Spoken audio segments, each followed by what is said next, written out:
Ustadz, saya seorang ibu rumah tangga, sudah menikah. Pasti sudah menikah karena antum ibu rumah tangga. Ya.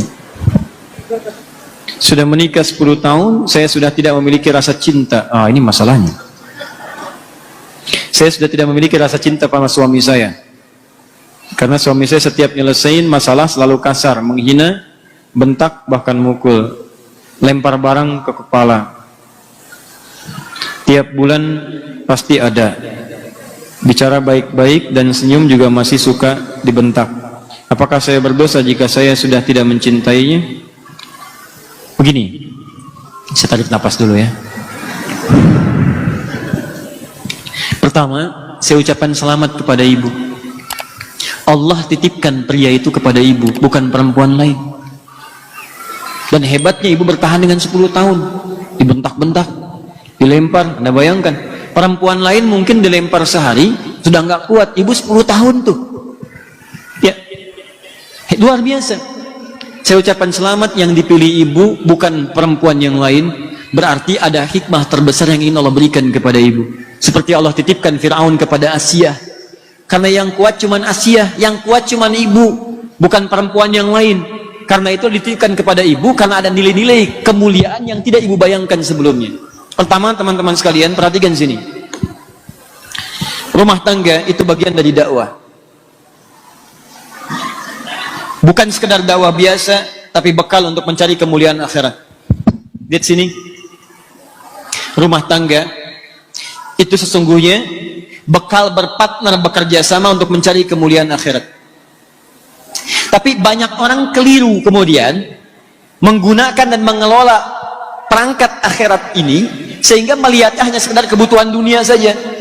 Maaf, baik suami atau istri kadang-kadang memandang kehidupan rumah tangga hanya sekedar untuk memuaskan kebutuhan pasangan, mengeluarkan hasrat cinta, mendapatkan kebutuhan dunia. Cuman di situ saja. Padahal prinsip pertama ketika antum berumah tangga sudah turun ayat. Anehnya ayat itu sering dikutip di surat undangan. Yang paling aneh, yang diundang suruh baca, yang ngundang nggak baca. Quran surah ke-30 ayat 21. Wa min ayatihi an khalaqalakum min anfusikum azwajan litaskunu ilaiha wa ja'ala bainakum mawaddatan wa rahmah inna fi dzalika laayatin liqaumin yatafakkarun. Kalimat pertamanya inna. Awas. Wa min ayatihi, ayat. Jamak dari kata ayat. Apa itu ayat? Ayat itu diantara tanda yang mendekatkan seseorang kepada Allah Subhanahu wa ta'ala. Jadi kita itu diberikan wasilah berumah tangga, tujuan pertamanya untuk membangun kedekatan dengan Allah, supaya semakin dekat dengan Allah. Jadi kalau ada orang berumah tangga tidak dekat dengan Allah, ada yang salah rumah tangganya, ada yang tidak tepat di dalamnya. Nah, menariknya, setiap pasangan itu nanti akan dipasangkan oleh Allah Subhanahu wa ta'ala untuk saling membuat keduanya itu bisa mendekat kepada Allah Subhanahu wa ta'ala. Ada yang tugasnya sampai selesai berumah tangga, salah satunya meninggal. Ada yang sampai pertengahan seperti Asia dengan Fir'aun. Asia ditugaskan oleh Allah berumah tangga dengan Fir'aun. Di antara dakwahnya ngajak Fir'aun, ayo mendekat kepada Allah, ayo mendekat kepada Allah. Apa yang diterima? Hardikan, siksaan, ancaman, yang terakhir eksekusi. Cuman Asia paham, yang ditugaskan kepada saya adalah bagaimana caranya saya mengajak suami supaya dekat dengan Allah. Hebatnya, Allah tidak akan pernah pasangkan seseorang kalau tidak memiliki tugas yang sejajar satu dengan yang lainnya. Artinya apa? Kalau suami dipasangkan kepada ibu sekarang, Allah yakin karena ibu punya kemampuan untuk menjalani itu. Makanya tidak dititipkan kepada perempuan yang lain. Apa yang ibu dapatkan dari situ? Bukankah dalam setiap makian ada kesabaran? Bukankah dalam setiap hinaan di situ ada ketawakalan? Bukankah sejak saat itu ibu rajin tahajud? Bukankah sejak saat itu ibu rajin berdoa? Ingat baik-baik, setiap interaksi suami dengan istri, di sana ada peluang pahala-pahala yang bisa didapatkan. Makanya kata para ulama, ketika Anda mendapatkan pasangan berlaku tidak menyenangkan, maka bersabar, itu yang pertama. Bersabar, coba terima dulu itu semua dengan merespon dengan nilai-nilai kebaikan. Cara meresponnya, bayangkan Allah sedang memberikan misi kebaikan yang melahirkan pahala yang banyak bagi Anda. Lihatnya pahala dulu. Ini poin pertama. Jadi kalau Anda sudah berpikir bahwa ini barangkali dititipkan kepada saya karena saya mampu dan ada misi dakwah di sini, barangkali Allah kirimkan yang seperti ini supaya saya mendapatkan pahala dalam kesan untuk mendapatkan surga saya. Kalau cara berpikirnya bukan berpikir yang intimidatif, tapi berpikirnya pada yang positif, oh, Allah sedang menguji saya, maka Anda akan merespon dengan penuh semangat untuk memperbaiki diri lagi. Ini bagian yang pertama. Ya, ibu bukan orang pertama, karena zaman dulu pun sudah ada yang seperti itu. Ada. Ini kebalik, Bu, istrinya yang susah, suaminya sabar, dilayani. Ketika tetangganya mengadukan, ini kisah nyata. Ketika tetangganya mengadukan, kenapa engkau bertahan dengan perempuan seperti itu? Dia kan nggak baik. Langsung dia menyela. Akhil karim, berpikirlah yang mulia. Allah sudah dekatkan surga ke rumah saya. Kenapa engkau mencoba menjauhkannya? Lihat cara berpikirnya. Allah sudah mendekatkan surga ke rumah saya. Kenapa engkau berpeluang menjauhkannya? Jangan jauhkan. Karena dia melihatnya ini sebagai surga saya nih. Ya, dia titipkan kepada saya bisa melayani dia. Dia marah, saya dapat kesabaran. Saya doakan dia. Nah, dia berpikir dengan marahnya, pahala diberikan. Dan dia merasa, oh ini mungkin Allah tugaskan pada saya untuk merubah dia. Sampai titik kesanggupan saya. Kalau sampai saya meninggal, berarti di situ akhir pengabdian saya. Kalau di jalan dia membuat saya jauh dari Allah, dilarang sholat, dilarang ini, dilarang itu, maka Allah turunkan syariat yang berikutnya. Apa itu? Ada mediasi. Quran surah ke-4 ayat 34. Komunikasi dulu. Kalau sudah kurang baik, coba berpisah sementara waktu untuk saling merenung. Kalau juga belum ada solusinya, kemudian beri pelajaran yang membuat mengerti.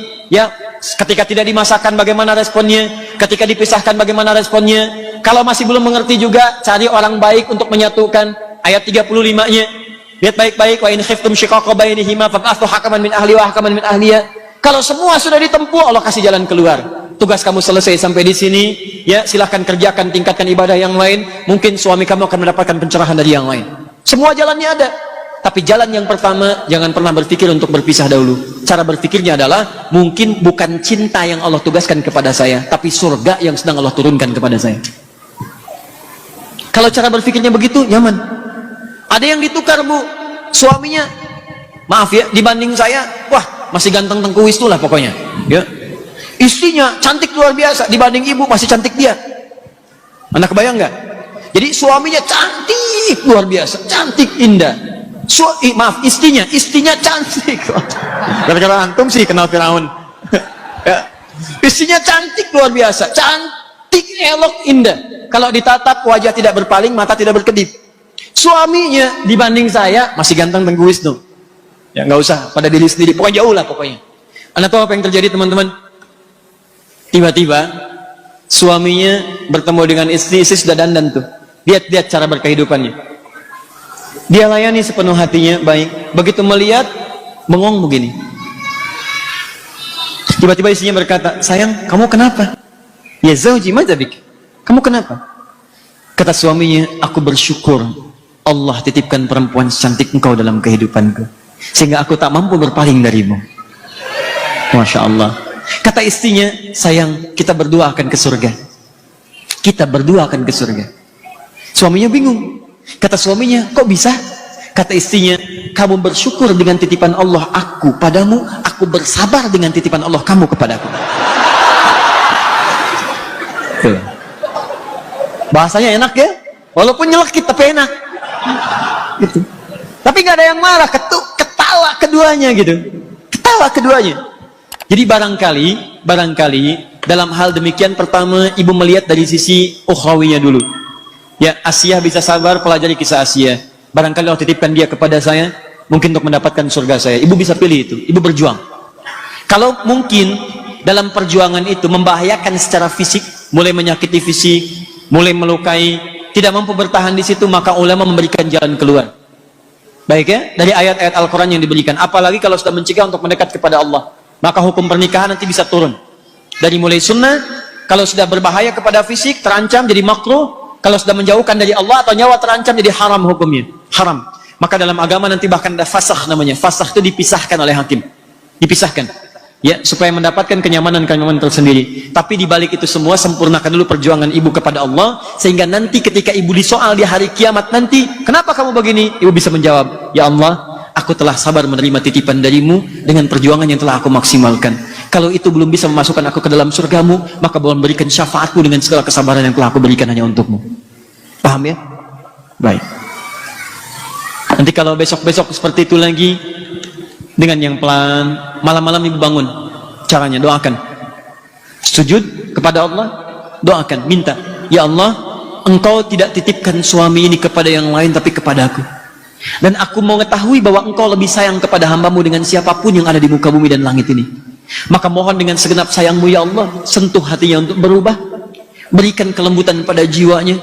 Minimal mohon ya Allah, jadikan sebelum kami menghadap kepadamu, pasangkan kami dalam mawaddah, sakinah dan rahmah. Bangun, bangun, bangun. Saya yakin dari sekian yang bangun itu akan ada perubahan dan dampak dalam kehidupan. Saya berdoa semoga Allah muliakan ibu dan keluarga ibu dan pasangkan dalam kemuliaan insya Allah.